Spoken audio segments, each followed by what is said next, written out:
Continuing from the last video, it's kind of it's a unit because it shares similar styles.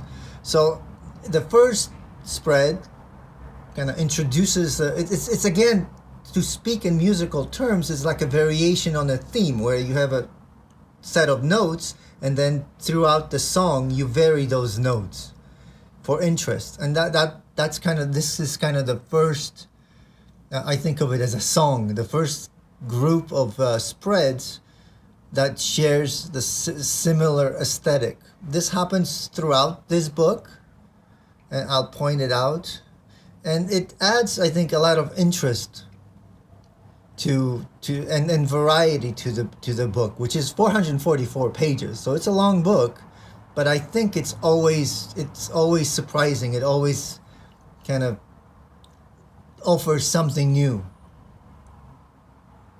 Okay, so let's talk about the intermission now. The intermissions are essentially sections between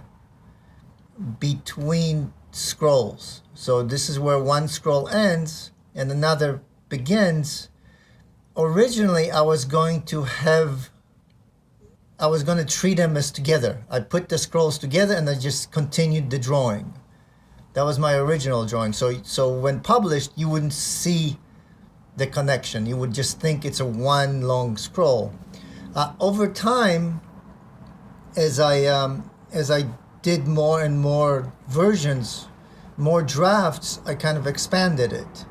The final draft actually has a connection between,